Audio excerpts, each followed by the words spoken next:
Cancel नहीं होगी, delay हो सकती है, आगे बढ़ सकती है और आगे जा सकती है आपके प्रेयर्स के कारण।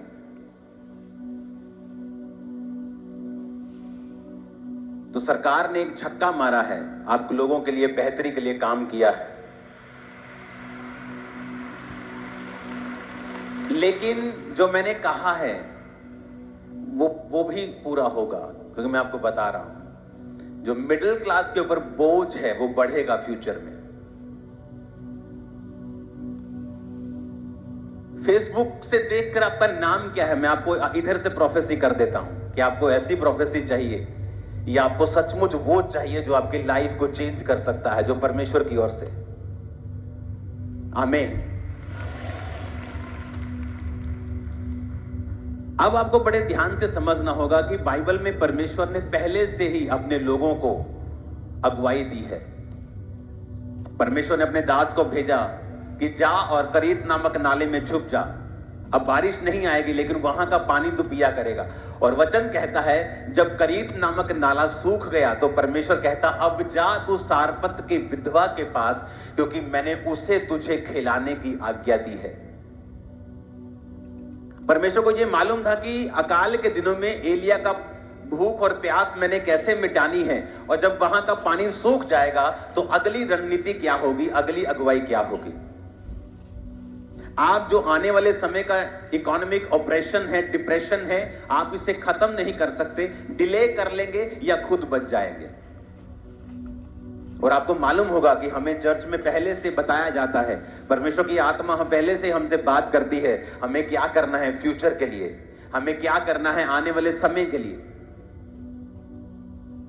हालेलुया। आपको अलर्ट रहना होगा पूरी रीति के साथ। आपके बच्चे कहां पढ़ते हैं, आपके बच्चों के दोस्त सहेलियां कौन हैं, वो क्या बात करते हैं, आपके स्कूल कैसा है, टीचर्स कैसे हैं। आपको आने वाले समय में जो शैतान लेके आ रहा है, अगर आप उसको खत्म करना चाहते हैं, आपको टू मच अलर्ट रहना पड़ेगा जो परमेश्वर ने आपको दिया है। हालेलुया। आप जानते हैं परमेश्वर ने जब आदम को बनाया तो उसकी उम्र कितनी थी? वो 900 साल से ऊपर का होके तब मरा जब वो पर गिरा हुआ था। इमेजिन करो, जब उसने पाप किया हुआ था। सोचो अगर वो पाप ना करता तो कितने साल परमेश्वर ने सोच के रखा था। आज डॉक्टर बोलते हैं ओ जब 40 साल की उम्र हो जाती है, जब 50 साल की उम्र हो जाती है ना, तो ये चीज कम काम करती, फलानी चीज। अरे परमेश्वर ने तो किडनी को काम करने के लिए 1000 साल काम करने के लिए बनाया, किडनी को, हार्ट को 1000 साल। वो भी तब जब आदम गिरा हुआ था तो 930 साल, 969 साल सबसे ज्यादा बंदा जिया, तब वो इतना जी लेते थे। इमेजिन करो आप। और लेकिन जब वो पाप करना उन्होंने छोड़ा नहीं तो परमेश्वर ने कहा अब मेरा आत्मा मनुष्यों के साथ सदा लौ विवाद नहीं करता रहेगा। अब मनुष्य की उम्र जो होगी वो 120 वर्ष की होगी। और उसके बाद नूह जब था, और नूह के जब 3 बेटे थे और बेटियां थी, और नूह के बाद जब उनके बेटों के वंश पैदा हुए, तो आप अगर ध्यान से बाइबल पढ़ेंगे, उसके बाद परमेश्वर ने उनकी आयु को धीरे धीरे कम करना स्टार्ट किया। 500, 700 से 500, 400, 300, 200 पर आकर फिर वो रुक गई। उसके बाद 100 कुछ पर आकर फिर वो रुकी, और एंड में 120 पर आकर रुकी, आज उससे भी नीचे। जब परमेश्वर ने इंसान को बनाया था तो ये हार्ट, किडनी, इमेजिन करो 1000, पता नहीं अगर आदम ना पाप करता तो हो सकता 5000 साल, 10,000 साल जीता। इमेजिन करो आपका हार्ट 10,000 साल से कोई प्रॉब्लम नहीं। आपकी किडनी इस तरह से बनाई गई थी कि 10,000 साल चलेगी। वो तो आदम ने पाप किया तो भी 930 साल वो चली। तब कोई कार्डियो का डॉक्टर नहीं था, कोई ऑर्थोपेडिक नहीं था, कोई हड्डियों का डॉक्टर नहीं था, आंखों का डॉक्टर नहीं था। परमेश्वर उसका डॉक्टर था और वो कितना लंबा चले थे।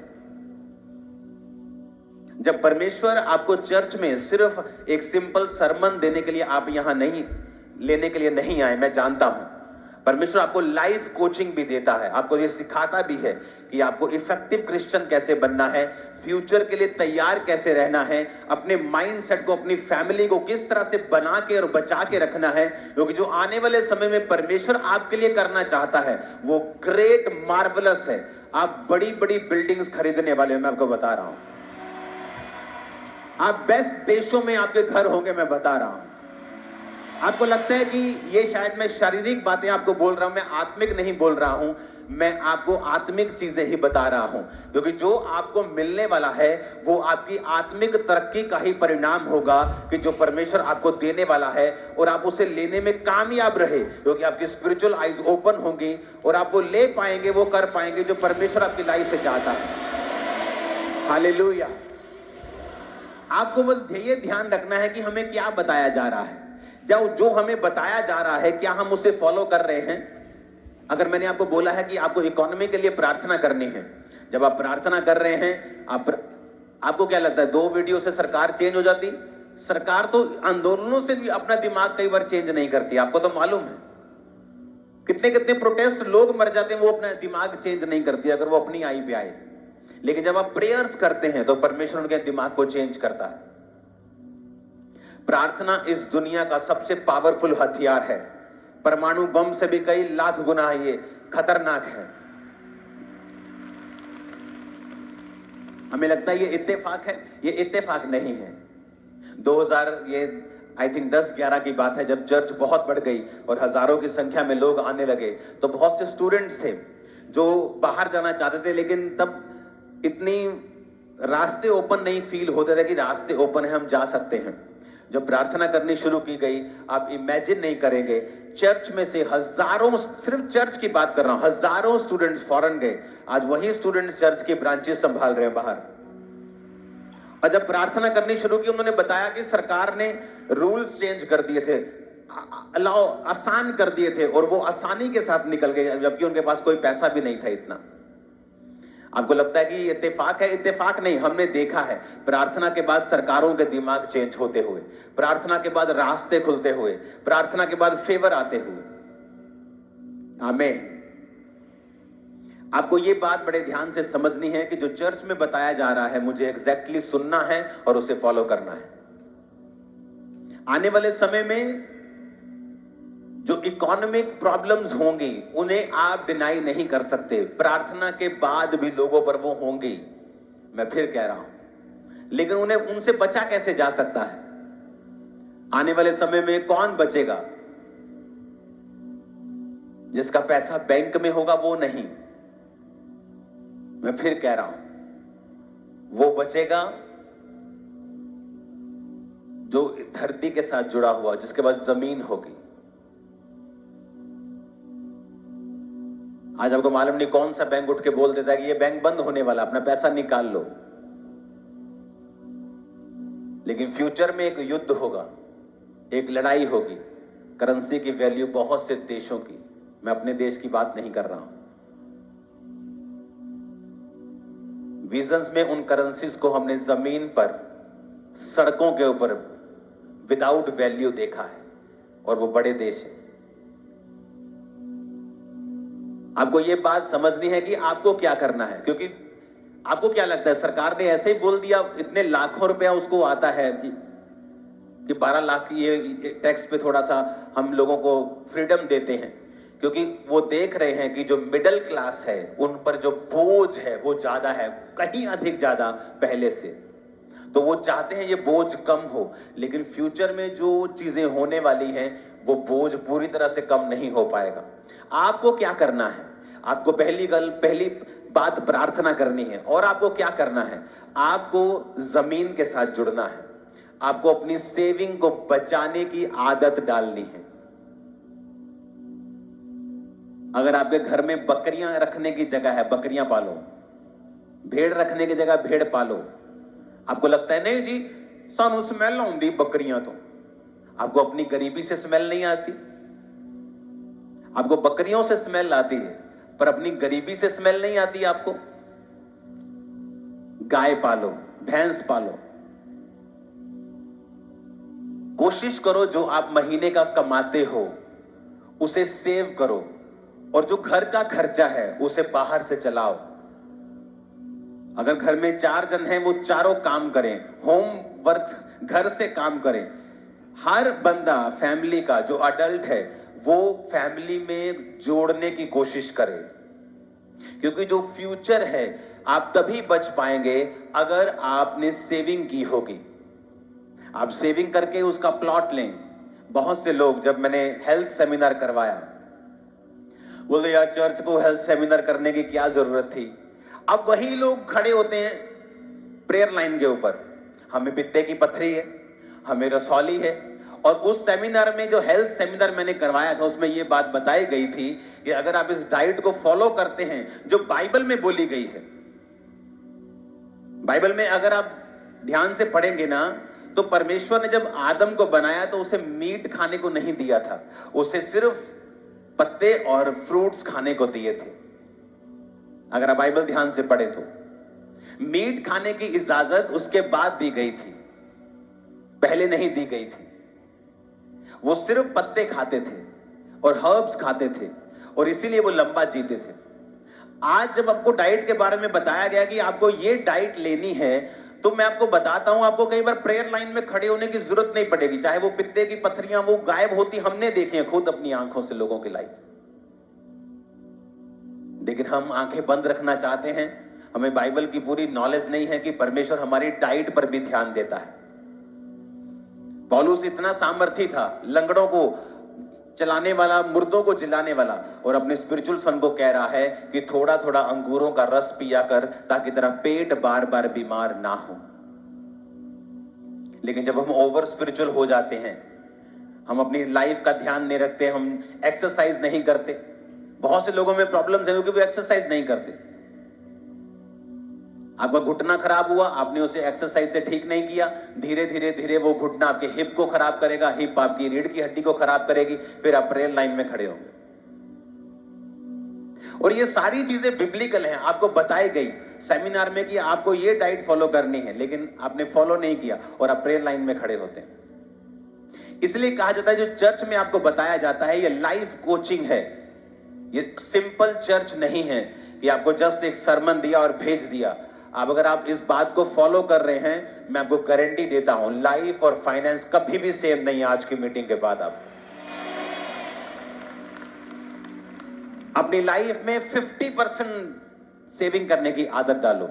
चाहे वो 500 रुपया भी क्यों नहीं है, चाहे वो 1000 रुपए की कमाई में 500 क्यों नहीं बच रहा, चाहे वो महीने का 5000 क्यों नहीं है, लेकिन जब आप 3 साल बाद कुछ चीज लेंगे उससे, बहुत से लोग हैं, अगर आपकी मेंटालिटी सेट नहीं है, आप वो चीजें लेना चाहते हैं जो आपको जरूरत नहीं। अगर आज आप 5 लाख की गाड़ी लेते हैं, 5 साल के बाद उसकी वैल्यू 1 लाख भी नहीं।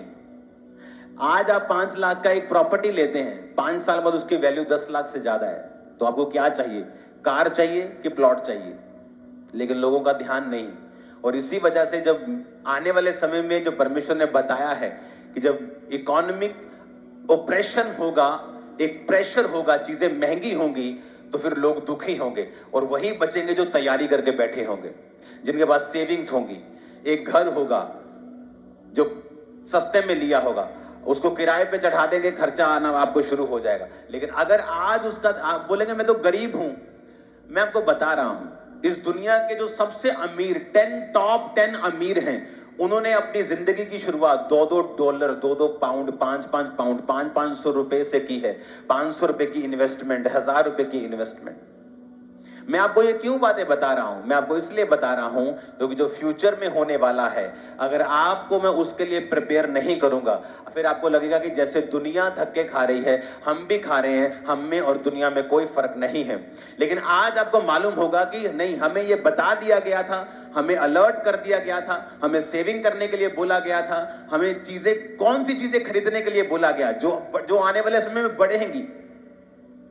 आप गाड़ी सस्ती लेके भी चला सकते हो काम, अगर आपको गाड़ी चाहिए, लेकिन अगर आप उसको सेविंग करेंगे, फ्यूचर में आप मेरा थैंक्स करने के लिए जरूर आएंगे। मैं आपको बता रहा हूं, क्योंकि जो फ्यूचर में होने वाला है वो अवॉइड नहीं किया जा सकता। अनअवॉइडेबल है, वो अनचेंजेबल है, उसे चेंज भी नहीं, उसे हल्का सा आपकी प्रेयर से डिले कर देंगे या आप बच जाएंगे, इतना हो सकता है, इससे ज्यादा कुछ नहीं होगा। जो बोला गया, जो परमेश्वर ने कहा है कि ये अनचेंजेबल है, ये होगा ही होगा। नहीं तो आप इस बात से निशानी लगा सकते हो कि सरकार ने मिडिल क्लास को तोहफे क्यों दिए हैं, क्योंकि उसने डाटा देखे हैं कि मिडिल क्लास के ऊपर एक बोझ है ऐसा जो पहले कभी नहीं था, और फ्यूचर में ये बढ़ेगा, इसे कोई रोक नहीं सकता। मैं आपको बता रहा हूं, जब आने वाले समय में आप देखेंगे कि दुनिया के जो फूड हैं, जो खाने हैं, वो कुछ ही लोगों के अधिकार में होंगे। बड़े बड़े खाने की जो कंपनीज होंगी वो अमीर लोग अपने हाथ में करना चाहेंगे ताकि दुनिया के फूड को वो कंट्रोल कर सकें। दुनिया के मीडिया को, दुनिया के फूड को, दुनिया के सोशल मीडिया को, ये अमीर लोगों की निगाह होगी इसे कंट्रोल करने की, क्योंकि उसके बाद उनका वो एजेंडा होगा जो आप सोच भी नहीं सकते। और अगर आज आप तैयार नहीं हैं, और अगर आपके पास एक ही इनकम सोर्स है, वही आप कमाते हैं और वही खा जाते हैं और उसमें सेविंग नहीं कर पाते, आप एक डेंजरस रास्ते पे चल रहे हैं, क्योंकि फ्यूचर में आप कर्जे के नीचे हो जाएंगे उसके बाद, और आप डिप्रेस फील करेंगे कि ये मैं फाइनेंस में कैसे क्या करूं अपनी लाइफ में, अगर आप इन चीजों को फॉलो नहीं करेंगे तो। हालेलुया। अपने आप कुछ नहीं होगा, आसमान से पैसा उतरने वाला नहीं है। आपको प्लान करना होगा, आपको योजना बनानी होगी। आज जब ये चर्च लाखों में है, आप इमेजिन कर सकते हैं, आज भी जब हमें कोई प्रॉपर्टी लेनी होती है चर्च की, तो आज भी ऐसा नहीं होता कि हाँ पैसे पड़े ले चक्को भी। आज भी मैनेज करना पड़ता है, खींचना पड़ता है चीजों को, आराम से कुछ नहीं होता। पूरा मैनेज करके, सिस्टम बना के, पूरा उसको देखकर फिर काम करना पड़ता है। और अगर आप अपने फाइनेंस पे आज काम नहीं करेंगे तो कल आप रोएंगे। जिन लोगों ने वो सेमिनार फॉलो किया, हेल्थ सेमिनार, वो हील है, लेकिन जिन्होंने फॉलो नहीं किया वो आज भी प्रेयर लाइन में खड़े रहते हैं। ये आपकी मर्जी है। जो चर्च में से बताया जा रहा है, आप ये बात को नोटिस कर लो, वो बहुत इंपॉर्टेंट है और वो आपके फायदे के लिए। मुझे कोई बीमारी नहीं है तो मुझे सेमिनार करवाने की कोई जरूरत नहीं, मैं भी आराम से रिलैक्स रह सकता हूं। आपको आधे घंटे का सरमन दूं, प्रार्थना करूं और आपको भेज दूं, तो क्या कोई कुछ नहीं कहेगा, आप भी खुश रहेंगे, मेरे को पता है। लेकिन मैं आपको चैलेंज, चुनौती की लाइफ में लेके जा रहा हूं कि आप ये करें। आपको ये मालूम होगा कि फ्यूचर में जब ये चीजें होनी शुरू हो जाएंगी, और ये धीरे धीरे होंगी, धीरे धीरे होंगी और होंगी और होंगी, और आप हैरान हो जाएंगे ये क्या हो रहा है। लेकिन आप बच जाएंगे अगर आपके पास ये चीजें होंगी। आपके पास सोना होगा, चांदी होगी, लैंड होगा, जमीन होगी, जानवर होंगे। अगर ये चीजें आपके पास होंगी, आप सेफ होंगे, आप आगे बढ़ेंगे, आप बहुत चीजें करेंगे, दुनिया से अलग होंगे। दुनिया रो रही होगी, आप हंस रहे होंगे।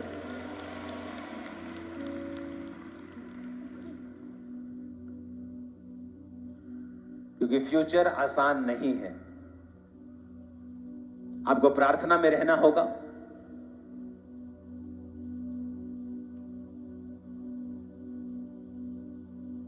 आपको ध्यान रखना होगा अपने बच्चों का, किस स्कूल में वो जाते हैं, कौन से उनके टीचर्स हैं, उनके दोस्त कैसे हैं, सहेलियां कैसी हैं। आप पहले की तरह छोड़ दो कि आप वैसा आप करके आप इस राइट नाउ के माहौल में आप रिजल्ट ले सकते हो, ऐसा नहीं हो सकता।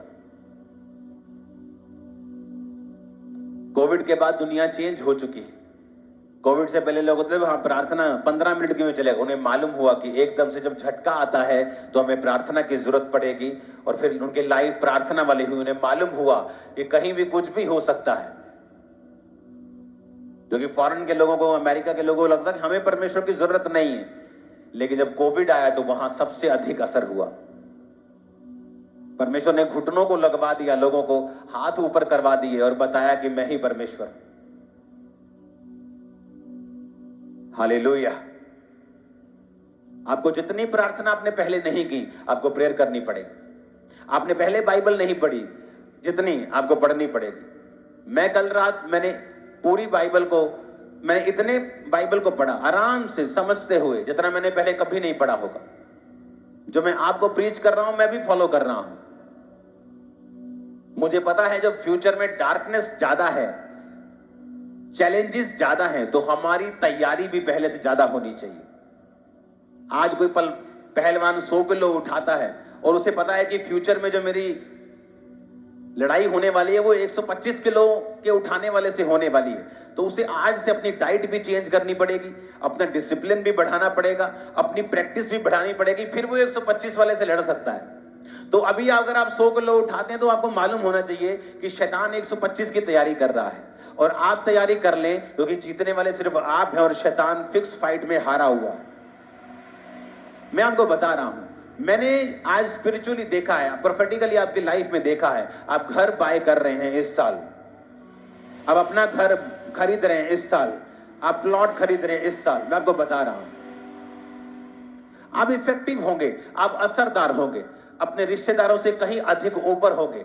मैं आपको बता रहा हूं, परमेश्वर आपके संग होगा, वो आपको बताएगा कि मैं तेरे संग हूं, मैं तेरी अगुवाई कर रहा हूं, मैं तुझसे बात कर रहा हूं। Hallelujah, hallelujah. हमें पहले जितनी बाइबल हमने पढ़ी उससे कहीं अधिक हमें बाइबल पढ़नी पड़ेगी, क्योंकि परमेश्वर अगर आपको गाइड करता है तो तभी कर पाता है जब आप लिखित वचन के साथ जुड़े हुए होते हैं। बहुत से लोग बोलते हैं कि परमेश्वर मुझसे बात क्यों नहीं करता, मैं प्रभु से कैसे बात करूं, मैं कैसे समझूं सीखूं, प्रभु मुझसे क्या कहता है, और आप बाइबल को पढ़ते नहीं। अगर आप लिखित वचन से जुड़े हुए नहीं है, परमेश्वर कभी भी ऑडिबल आपसे बात बोलकर आपसे बात नहीं करता। आप परमेश्वर को कभी सुन नहीं पाते अगर आप लिखा हुआ वचन नहीं पढ़ते हैं। कोई भविष्यद्वक्ता अगर ये कहे कि मैं भविष्यद्वक्ता हूं और वचन सिखाने में और सुनाने में नील हो, वो फेक भविष्यद्वक्ता है। क्योंकि एक रियल भविष्यद्वक्ता वचन के साथ इतना जुड़ा होगा जितना और कोई भी नहीं जुड़ा होगा, क्योंकि रियल प्रॉफिट वर्ड की बहुत डीप नॉलेज रखता है। क्यों?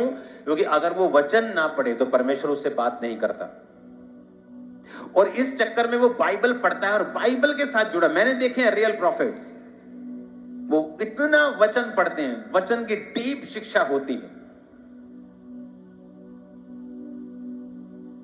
क्योंकि अगर आप वचन के साथ, लिखित वचन के साथ जुड़े हुए नहीं हैं और आप कह रहे हैं कि आप प्रोफेसी कर सकते हैं, तो जिस दिन आपका डेटा मशीन खराब हो जाएगा, आपकी प्रोफेसी भी खराब हो जाएगी। और लोगों को अब यकीन आ रहा है, उन्हें मालूम हो रहा है, बाइबल कहती है सच्चाई बनी रहे, और झूठ अगर कोई बोलेगा तो वो पल भर का होगा, कुछ भी छुपा नहीं रहेगा, उसने कहा। हालेलुया। अगर मुझे आज, मैंने 5 अध्याय में रोज पढ़ता था, 10 पढ़ता था, मुझे 20 पढ़ने हैं, और समझ के पढ़ने हैं, और बैठ के पढ़ने हैं, और एक एक लाइन को पढ़ना है और समझना है और स्पिरिट से अंदर लेना है। हर एक की बुलाहट अलग है, आपकी बुलाहट अलग है, मेरी अलग है, लेकिन आपकी बुलाहट में आप करें क्या, आपको तभी मालूम हो सकता है जब आप वचन के साथ जुड़े हुए हो। आप वचन के साथ जुड़ेंगे, आप वचन को पढ़ेंगे, तो परमेश्वर आपकी लाइफ की बुलाहट में आपको क्या करना है, घर कैसे चलाना है, काम कैसे करना है, सेवकाई कैसे चलानी है, स्पिरिचुअल लाइफ को कैसे चलाना है, वो आपके विषय में बात करेगा। कौन सा कैरियर चुनना है, कौन सा बिजनेस करना है, वो आपसे बात करेगा। लेकिन अगर आप लिखित वचन के साथ जुड़े हुए नहीं हैं तो आप धोखा खा रहे हैं। हालेलुया। बहुत से लोग बोलते परमेश्वर ने मुझसे बात की, और पूछो बाइबल कितनी पढ़ते हैं, 5 मिनट, 10 मिनट, और मोस्टली वो गलत निकलते हैं। मोस्टली उनके अपने इमोशंस उनसे बात कर रहे होते हैं। और जब आप बाइबल के वचनों से भरे होते हैं, क्योंकि ये डिफरेंशिएट करना कि कौन सी बात आपने की है और कौन सी आपके मन ने की है और कौन सी परमेश्वर ने की है, इसमें बहुत थोड़ा लाइन का फर्क है। जैसे घमंड में और आत्मविश्वास में थोड़ा सा लाइन का ही फर्क होता है ना, वैसे ही अपनी बात मन की और परमेश्वर की बात में एक लाइन का ही डिफरेंस होता है। और वो डिफरेंस वही समझ पाते हैं जो वचन के साथ बहुत जुड़े होते हैं, जो बाइबल को पढ़ते हैं। इसलिए नहीं कि प्रभु उनसे बात करे, जस्ट ये देखने के लिए परमेश्वर क्या कह रहा है, परमेश्वर क्या कहता है, वचन क्या कहता है, दैट्स इट। हालेलुया। फिर आपको मालूम होता है, परमेश्वर के वचन को आपने पढ़ा होता है, और एक दिन या तो वो वचन पवित्र आत्मा आपको याद करवाता है बाइबल में क्या लिखा है जब आपको जरूरत होती है, या परमेश्वर आपसे फिर सीधा बात करता है और आपके मन को गाइड करता है कि तुम्हें अपनी लाइफ में किस तरह से चलना है, क्योंकि आप वचन के साथ जुड़े हुए व्यक्ति हैं। क्यों जीसस क्राइस्ट की लाइफ में इतनी बरकत थी? बाइबल कहती है क्योंकि वो वचन के साथ जुड़े हुए थे। वचन कहता है जब वो 12 साल के थे और यरूशलेम में जब वो त्योहार में गए तो वापसी पे यीशु मसीह साथ नहीं गए अपने माता पिता के। तो माता पिता ने सोचा कि अपने रिश्तेदारों के साथ होगा, अपने कजन्स के साथ होगा, भाई बहन इधर उधर होगा मंडली में, परमेश्वर यीशु मसीह मंडली में होंगे कहीं। लेकिन जब वो आगे चले और ढूंढा और वो मिले नहीं तो वापिस जाना पड़ा उनके माता पिता को।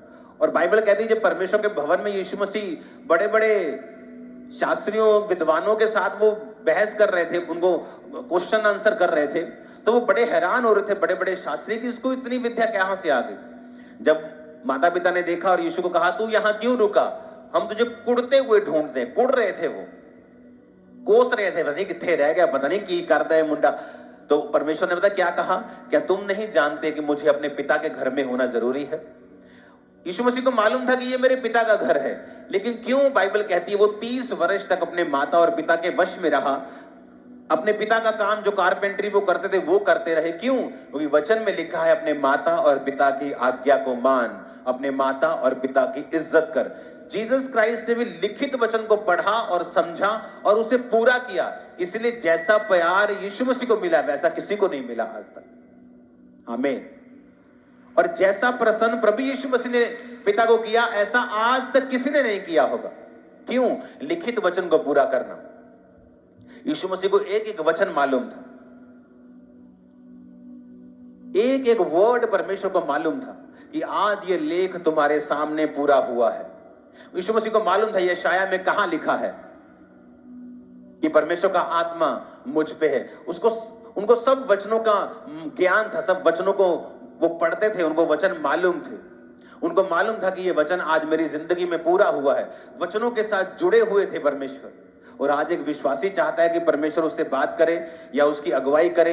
मैं अपने बेटे को कैसे चेंज करूं, मैं अपने पति को कैसे चेंज करूं, मैं अपने बिजनेस में क्या करूं, लेकिन वचन के साथ समय उसका कितना है? 0, 15 मिनट, 10 मिनट। आप अपने फेवरेट पर्सन के साथ आधा घंटा भी बात करेंगे, आपको लगेगा कि बस हो गया आधा घंटा, इतनी जल्दी। तो परमेश्वर के साथ आप कैसे 15 मिनट बात करके उड़ जाएंगे? आपका बेस्ट फ्रेंड आए तो 6 घंटे भी कम पड़ते हैं। तो परमेश्वर के साथ जब आप बैठे होते हैं तो क्यों आपको आधा घंटा भी ज्यादा लगता है जब आप बाइबल पढ़ लेते हैं? क्योंकि जब आप बाइबल पढ़ेंगे आप अपने आप को डिस्कवर कर रहे होंगे कि आप एक्चुअल में कौन हैं, प्रभु आपको क्या बनाना चाहता है। आप अपने आप को बिल्ड कर रहे होंगे, अपने आप को चेंज कर रहे होंगे, अपने आप को बनाते हैं जब आप बाइबल को पढ़ते हैं। आमीन। क्योंकि वचन कहता है कि वचन एक शीशा है, ये एक मिरर है। जब आप मिरर के सामने खड़े होते हैं आपको पता होता है आपके चेहरे पे यहां मिट्टी लगी है, मुझे यहां मेकअप करना है, यहां ये करना है। तो बाइबल कहती है वचन एक शीशा है। जब आप शीशे के सामने खड़े होंगे आपको अपनी कमियां मालूम होगी, आप कमियों को निकालोगे, परमेश्वर का अनुग्रह आपकी लाइफ पर आएगा। आपको पता है कुछ बीमारियां, कुछ प्रॉब्लम्स, कुछ तकलीफें, कुछ परीक्षाएं ऐसी हैं जो प्रार्थना करके भी नहीं जाती हैं, जो आपकी लाइफ में रोजे रख के भी नहीं जाती हैं, जो तौबा से जाती हैं। लेकिन अगर आपको ये मालूम ही नहीं है कि आपकी लाइफ में ये प्रॉब्लम है तो आप तौबा कैसे करेंगे? तो आप तौबा तभी कर सकते हैं जब आप वचन पढ़ते हैं। जब आप वचन पढ़ते हैं आपको मालूम होता है अच्छा यहां गलती है, यहां पर मिस्टेक है, मुझे ये चीज सुधारनी है। जब आप वो चीज सुधार लेते हैं आप हैरान होंगे कि उस चीज के लिए फिर आपने प्रार्थना भी नहीं की होगी और वो डिलीवरेंस आपकी लाइफ में आ जाएगी, आपके बेटे की लाइफ में आ जाएगी, आपके परिवार में आ जाएगी, आपके फाइनेंस में आ जाएगी। आप बोलेंगे ये क्या हुआ, मैंने तो बहुत प्रार्थना की, अब तो मैं इसके लिए प्रेयर भी नहीं इतनी कर रहा था। क्योंकि आपने तौबा की। आपकी लाइफ में कुछ छुटकारे ऐसे हैं जो बाइबल पढ़ने से जो आप तौबा करते हैं तो अच्छा ये मेरी लाइफ में प्रॉब्लम है, आओ अच्छा मैं दुश्मनों को माफ मैं नहीं कर पाती हूं, अच्छा मैंने फलाने ने जेठानी ने मुझे कुछ बोल दिया था, मैंने अभी तक उसकी बात दिल में रखी हुई है। जब आप वचन पढ़ते हैं आप माफ करने लगते हैं, सडनली डिलीवरेंस और छुटकारा आपकी लाइफ में प्रवेश करने लगता है। कितने मेरी बातों को समझ रहे हैं? अगर आप बाइबल के साथ जुड़े हुए नहीं हैं तो बहुत मुश्किल होगा परमेश्वर को आपको अगुवाई करना। और अगर आप बाइबल के साथ जुड़े हुए हैं, आप वचन पे समय देते हैं, आप चर्च में, बाइबल कहती है कि भविष्यवाणी को कभी भी तुच्छ मत समझो, आज से तैयारी करो। क्योंकि प्रभु अगर आपसे बात कर रहा है और उन लाखों लोगों से बात कर रहा है जो ब्रांचेस में हैं, जो ऑनलाइन हैं, वो लाखों लोग जो इस मीटिंग को बाद सालों तक देखते रहेंगे, आपको ये मालूम होगा कि मुझे फाइनेंशियली तैयार रहना है, मुझे स्पिरिचुअली तैयार रहना है। जो कुछ परमेश्वर की आत्मा ने मुझसे कहा है, मुझे सब बातें फॉलो करनी है। हालेलुया। आज नए लोग आगे बैठे हैं, स्वागत है आप सबका। हाँ अच्छा लग रहा है आज कि नए लोगों को आगे बैठने का मौका मिल रहा है। तो अगले हफ्ते आप नए नहीं हैं, आपको यह भी मालूम होना चाहिए अगले हफ्ते और कोई नया है। आमीन। कितने इन बातों को समझ रहे हैं? तो मैं आपकी स्पिरिचुअल आईज को खोलने की कोशिश कर रहा हूं और मैं आपको बता रहा हूं फ्यूचर में क्या रखा है, क्योंकि ये आपके लिए एक तगड़ी निशानी है कि पिछले संडे मैंने आपको बोला कि हमें मिडिल क्लास के लिए प्रेयर करनी है, और सरकार भी मिडिल क्लास को रिलीज कर रही है, क्योंकि उनके पास डेटास हैं, उनके पास फिजिकल डाटा है, हमारे पास हेवनली डाटा है। हालेलुया। मैं आपको बता रहा हूं, ये हेवनली डाटा बड़ी खतरनाक चीज है। इसीलिए ये आपके लिए निशानी है कि मिडिल क्लास को इतना तोहफा क्यों दिया गया, क्योंकि फ्यूचर में भार होगा इन पर, इसलिए सुधरना पड़ेगा। हर परिवार का मेंबर एफर्ट दे फाइनेंस के लिए, उन चीजों पर खर्चा करे जिनकी वैल्यू फ्यूचर में बढ़ेगी। सोना कम नहीं होगा, सोना बढ़ेगा। हाँ भैणा मेरिया खुश हो जानिया हूं, बंदे नूं कहणगे लै दे हुण चैनी एक मैनू, हुण तां पापा ने भी कहता। हालेलुया। तो ये चीजें आपको समझनी है, बुद्धि के साथ चलना है, प्रार्थना के साथ चलना है, फास्टिंग के साथ चलना है। बाइबल जितनी पहले कभी नहीं पढ़ी, उस रीडिंग, उस डेडिकेशन के साथ चलना है। हमें तैयार रहना है। मैं आपको बता रहा हूं, जब शैतान लोगों पर ज्यादा अटैक करेगा, आप ज्यादा ब्लेस किए जाएंगे खुदाबंद के द्वारा। आप जमीन, मेरी बात को आज टोटल मीटिंग प्रोफेटिक है, मैं आपको बता रहा हूं। आप जब अपने पड़ोसी की परिवार, अपने परिवार को चेक करेंगे, जमीन आसमान का फर्क निकलेगा।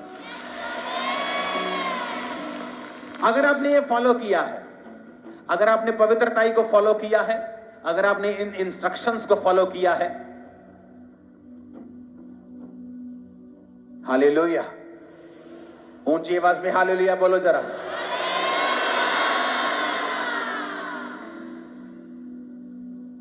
आपको जो बोला जाता है उसे ध्यान रखें, क्योंकि ये मेरे लिए नहीं है। मैं मिडिल क्लास वाली लाइफ से ऊपर चला गया हूं, मेरे लिए नहीं, ये आप लोगों के लिए है, बहुत से आप में से लोगों के लिए है।